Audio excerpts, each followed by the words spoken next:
Август айынан тарта бардык мамлекеттик жана муниципалдык кызматкерлердин айлык маянасы көтөрүлөт. Ал үчүн 7-8 миллиард сом бөлүнөт. Мындан тышкары октябрь айынан тарта пенсиянын да көлөмү көбөйтүлөт. Бул тууралуу бүгүн 20-июлда маалымат жыйын учурунда финансы министри Алмаз Бакетаев билдирди. 1-августтан тарта 58 миңге жакын мамлекеттик кызматкердин айлыгын көтөрүү пландалууда деп кошумчалады ал.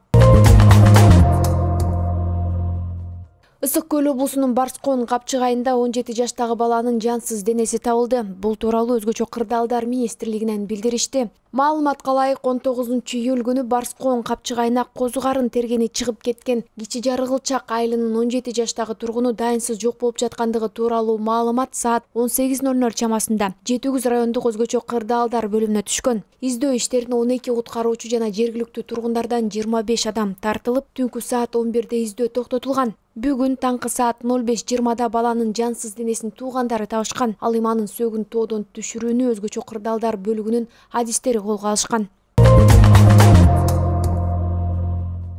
Чүй облусунун Ысык Ата районунда Элдан аталыкка тиешелүү 20 гектар эгин таланын 10 гектары күйүп кетти. Өзгөчө кырдаалдар министрлиги кабарлагандай, өрт тууралуу маалымат 19-июль күнү келип түшкөн. Жерине 3 бөлүм тартылган. Тилсиз жоо саат 18:28-де чектөөгө алынып, толук 18:46-да өчүрүлгөн. Өрт эгинди чабуу иши жүрүп жатканда чыккан. Жалпы 20 гектар жердин калган 10 гектарын чабып алууга үлгүрүшкөн. Кырсыктан жабыркагандар жок. Өрттүн келип чыгуу себеби такталууда.